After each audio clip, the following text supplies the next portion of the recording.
Ano ang kahalagahan ng pagbabasa ng Bible? Pag-usapan po natin yan sa devotion natin na ito. Magandang araw po sa bawat isa sa inyo. Welcome back to our 365 Daily Devotions Seminary Edition. So ngayon po pag-uusapan natin yung konsepto ng dictation. Nung bata po ako, akala ko yung Biblia ay dinikta ng Panginoon na merong nagsusulat tas nagdidikta, ganito ang sulat mo, word for word. So akala ko yun po yung kaparaanan ng paano sinulat ang Biblia. At may mga Kristiyano po hanggang ngayon na akala nila ganun sinulat yung Bible. Na para bang merong Santong Espiritu o Diyos na kinakausap yung tao na yun parang walang malay, nagsusulat ng Biblia. No? Kumbaga, hindi active yung isip niya. No? Talagang kung ano yung dinikta sa kanya, yun lang yung sinusunod niya. Yun lang yung sinusulat niya. So ano ba yung dictation? The dictation theory of the Bible is the view that God dictated every word of Scripture to the human authors, who acted as mere passive scribes or secretaries. According to this theory, the writers of the Bible had no personal input or influence on the text. They simply recorded exactly what God said, word for word, as if taking dictation. May mga Kristiyano po ganyan ang paniniwala, pero ako po hindi po yun ang paniniwala ko. So ito po yung view ko. Naniniwala po ako sa verbal plenary inspiration. Ano pa ibig sabihin nun? It is the doctrine that every word of Scripture is divinely inspired by God. Verbal means God guided the exact words. And plenary means all parts of Scripture are equally inspired. This affirms that the Bible is entirely trustworthy, without error in its original manuscripts, and fully authoritative in matters of faith and life. Madidiscuss din po natin yan later on. Pero gusto kong ipunto lang na yung Biblia na isulat yan nung unang panahon, merong inspiration ng banal na espiritu, kaya yung Biblia walang mali. Sa dictation din naman, yung paniniwala rin nila, walang mali yung Bible. Now, ang pinagkaiba lang, sa dictation, yung sumusulat, dinidikta ng Diyos. Yung sa verbal plenary inspiration, sila pa rin yung nagsulat, active pa rin, sila Pedro pa rin, sila Matthew pa rin, sila Mark, Luke, sila Apostle Paul pa rin, pero inspired sila ng banal na espiritu. Ginabayan sila ng Santong Espiritu. Now, tingnan po natin yung difference later, maya-maya, no? Now, gusto pong batayin muna yung 2 Peter chapter 1, 20-21. Sabi po rito, knowing this, first of all, that no prophecy of Scripture comes from someone's own interpretation, for no prophecy was ever produced by the will of man. But men spoke from God as they were carried along by the Holy Spirit. Sa Tagalog po, una sa lahat, dapat ninyong malaman na walang propesiya ng kasulatan na nagmula sa pansariling pagpapakahulugan. Sapagkat walang propesiya na dumating kailanman sa pamamagitan ng kalooban ng tao, kundi ang mga taong inudyukan ng Espiritu Santo ay nagsalita mula sa Diyos. So, paano po naisulat yung Bible? Si Pedro, si Matthew, Mark, Luke, John, si James, nung nagsusulat sila, maging mga prophet long time ago, sila Prophet Daniel, at sila Prophet Jeremiah, Isaiah, si Moses, nung nagsusulat sila, kung ano yung personality nila, nagre-reflect din dun sa sinusulat nila. Ibig sabihin, hindi yun parang robot na dinidiktahan ng Diyos, tapos sinusulat lang nila. Si Moses pa rin yun, personality pa rin ni Moses, vocabulary pa rin ni Moses, vocabulary pa rin nila Apostol Pablo, kung ano yung mga favorite words nila and phrases, nandun pa rin yun. Kumbaga, yun pa rin yung ginamit nila. Kaya ito po yung pinakauna nating puntos. The Bible. It is influenced by human personalities. Kaya po pag binasa mo yung mga sulat nila Apostol Pablo, kahit hindi ka pa mananampalataya, you don't believe in God, you don't believe in the Holy Spirit who guided the Apostle Paul, makikita mo talaga na sulat ni Apostol Pablo yon kasi makikita mo sa personality ni Apostol Pablo, mga vocabularies na ginagamit, mga phrases na si Apostol Paul lang ang gumagamit at hindi si Pedro. Si Pedro meron siyang sariling style. Sila sila Matthew, Mark, Luke, and John, meron silang iba't ibang mga style of writings. Yung kaparaanan nila ng pagsulat, hindi nagbago yan. Yung personality nila, nag-reflect pa rin dun sa isinulat nila. Pero, ito po yung pangalawang puntos. Pero, it is God's very word. Ibig sabihin, ginagamit ng Diyos yung kanilang personality, yung kanilang mga vocabularies, mga way of writing, at yung sinulat nila yun yung salita ng Diyos. It is God's very word, not merely human ideas. Bagamat ginamit si Apostol Pablo ng Diyos, hindi yon kay Pablo galing. Galing yon sa Diyos mismo. Kaya po sinabi rito, for no prophecy was ever produced by the will of men, but men spoke from God as they were carried along by the Holy Spirit. Kundi ang mga taong inudyukan ng Espiritu Santo ay nagsalita mula sa Diyos. Sa makatuwid, nung nagsulat sila Prophet Ezekiel, Jeremiah, Prophet Isaiah, kahit pa sarili nilang style yon, yung Diyos pa rin ang gumamit ng kanilang mga salita para yun ang, kung ano yung naisin ng Diyos na maisulat, yun ang maisusulat. Kaya yung Biblia po na hawak natin, it is God's very word, not merely human ideas. Hindi po yan mga ideas lang nila or hanggang pang-tao lang. Galing po sa Diyos yan, tapos ginamit yung tao para maisulat yung Biblia. Number 3 po, it is fully inspired, reliable, and authoritative.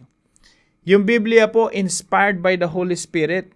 Yung original manuscript, yung tinta na lumabas doon sa panulat nila, kung ano man yung maisulat doon, yun talaga yung ninais ng Diyos na maisulat, kaya walang mali yung Biblia. It is fully inspired, reliable. Ibig sabihin, kung ano mababasa mo sa banal na kasulatan, hindi yan si Pablo lang, hindi yan si Pedro lang. Diyos yan na nangusap sa pamamagitan nila. Kaya reliable dahil yan ay salita ng Diyos. Authoritative.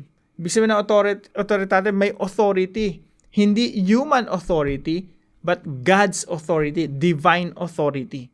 Kaya pag nagbabasa po tayo ng Biblia, mga kapatid, ang binabasa natin, hindi lang basta sulat ni Pedro, sulat ni Juan, ni Santiago, yan po ay sulat ng Diyos para sa atin. Ginamit lamang po sila. Now, magbasa lang po ako ng ilang pa mga talata. No? Sabi dito, all scripture is God-breathed and is useful for teaching, rebuking, correcting, and training in righteousness. So, lahat po ng bahagi ng salita ng Diyos, ng Biblia, ito po ay hiningahan ng Diyos, kinasihan ng Diyos, at mapapakinabangan sa ating buhay Kristiyano. Pagtuturo, pagsaway, pagtutuwid, at pagsasanay sa katuwiran. Sabi po sa Psalm 119 verse 7 and 9, the law of the Lord is perfect. Ibig sabihin, yung salita ng Diyos, perfect yan.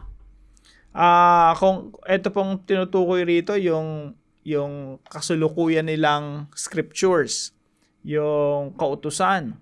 Sa panahon po natin yan po yung buong Bible. Yan na po yung application yan. The law of the Lord is perfect, reviving the soul. The testimony of the Lord is sure, making wise the simple.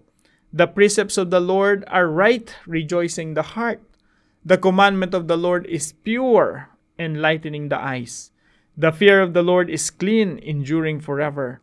The rules of the Lord are true and righteous altogether. Sabi po sa Isaiah chapter 4 verse 8, the grass withers, the flower fades, but the word of our God will stand forever. Meaning to say, kung ano yung salita niya long time ago, preserve yan hanggang sa kasalukuyan. Ang binabasa natin, that's the preserved word of God. Hindi po nagbabago ang salita ng Diyos. So, paano po natin ito i-apply sa ating mga buhay? Number 1, mga kapatid, read the Bible as often as possible. Basahin po natin yung Biblia hanggat kaya natin.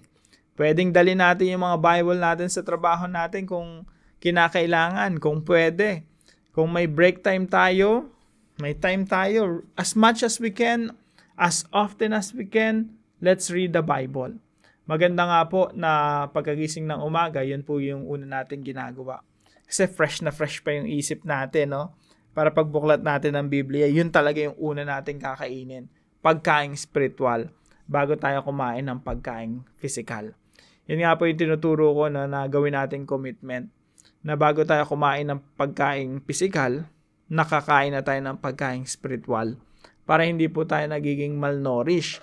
Kasi maraming mga Kristiyano healthy sa pangatawang physical, pero pagdating sa kanilang spiritual, malnourished, kinukulang ng sustansya mula sa salita ng Diyos. Number 2 po, dive deep into the heart and mind of God. Isipin niyo po yung salita ng Diyos parang ocean, karagatan. We dive deep into that. Tandaan po natin, ano po natin yan? Pag binabasa po natin yung Biblia, ano po yan? Puso at isip ng Diyos na babasa natin. Kasi po yung Biblia, isipin po natin, parang love letter ng Diyos yan sa atin. Na yung love letter, hindi mo maintindihan yan kung hindi mo babasahin. Hindi mo malalaman kung ano yung nasa puso ng isang tao kung hindi mo babasahin. Let's say, long distance kayo, LDR. Hindi mo mafe-feel, hindi mo mararamdaman kung ano yung sinasabi, hindi mo alam kung ano yung iniisip ng isang tao unless basahin mo yung letter niya sa'yo. Lalo na nung unang panahon na hindi pa uso yung social media, no? Talagang there's no way to know. Kundi basahin mo yung sinulat sa'yo ng mahal mo sa buhay. Pag binuksan mo yun, malalaman mo ano yung nasa puso niya, anong nasa isip niya. Ganun rin po sa salita ng Diyos. You wanna know the mind? You wanna know the heart of God? Read the Bible. Makikita natin kung ano yung mga bagay na pinagpapahalaga ng Diyos. Makikita natin yan kung gaano tayo kamahal ng Diyos. Makikita natin yan kung ano nasa puso ng Diyos. Pag binasa po natin yung banal na kasulatan. So let's dive into the heart and mind of God. Isipin po natin parang karagatan yan. Na doon tayo nagda-dive. Doon tayo lumalangoy. Doon natin nararamdaman, feel natin yung karagatan ng habag at pagmamahal ng Diyos sa atin. And number 3 po, obey God's commands with joy. Ang isa po sa kaparaanan po ng pagbabasa ng Biblia ay lagi natin tinatanong yung ating mga sarili. Habang nagbabasa tayo, Lord, ano ang inihahayag mo patungkol sa iyo, sa iyong sarili, na gusto mong matuklasan ko? That's number 1. So habang nagbabasa tayo, tinitingnan natin, sino ba ang Diyos sa binabasa ko? Pangalawa, tinatanong natin yung ating sarili, ano ba yung kalagayan ng tao? Sino ba yung tao sa binabasa ko? So mas maunawaan natin kung ano yung relasyon ng Diyos sa tao, paano nagre-respond yung tao sa Diyos. At ilan sa mga mahalagang tanong yung tanong na ito. Panginoon, habang binabasa ko po ito, ano po yung mga bagay na pinapagawa niyo sa akin? Yun po yun, no? So, tinatanong natin yung ating mga sarili, anong prinsipyo, anong katuruan ang tinuturo sa akin ng verse na ito. At the same time, tinatanong natin, Lord, ngayon natutunan ko na lahat ng ito. Ano po yung pinapagawa nyo sa akin? Mas maganda nga kung may journal kayo, isulat nyo sa inyong mga diaries, journal, notebook, yung mga bagay na itinuturo sa atin ng Diyos at pinapagawa ng Diyos. At sumunod tayo sa Kanya ng masaya. Maligaya tayong sinusunod ang kautusan ng Diyos. At maganda po na meron tayong regular time talaga na nagde-devotion tayo at nagbabasa tayo ng salita ng Diyos. Kaya po, shoutout po sa bawat isa sa inyo na alas 5 pa lang ng madaling araw. Kasama na natin dito sa mga devotions natin. Inuumpisahan yung araw sa salita ng Diyos. So, inaanyayahan ko po lahat, no? Basahin natin yung ating mga Biblia. Mas maganda kung may notebook tayo. Tanungin natin si Lord, ano yung tinuturo niyo sa akin at ano yung pinapagawa niya sa akin. Now, para po sa ating discussion, why is it important to have a consistent schedule for Bible reading and prayer time? So, pag-usapan po natin to sa ating mga discussion groups at samahan niyo po ako sa panalangin. Heavenly Father, thank you for the precious gift of your word. Perfect, inspired, and life-giving. Help me to treasure it not just as a book of wisdom, but as your very breath, revealing your heart and truth. Strengthen my faith to trust every word, knowing that Scripture is my firm foundation, my light in darkness, and my guide in every season. Give me a heart that delights in obeying your commands. When doubts creep in, remind me that your word stands unshaken forever. Make me a faithful student, longing to know you more each day. This I pray in the mighty name of Jesus Christ. Amen and amen. Maraming salamat po sa partner natin para sa devotion natin na ito, si Sister Juvie. Pagpalain ka ng ating Panginoon, kapatid. At dalangin ko na patuloy kang i-bless ng ating Panginoon. Now, kung kayo po yung may natutunan sa devotion natin na ito, ay palam nyo lang po sa comment section right below this video. And please don't forget to share this devotion to your family and friends. Maraming salamat po sa bawat isa sa inyo. Pagpalain ka ng ating Panginoon. See you po tomorrow, 5 a.m. dito sa ating Daily Devotions.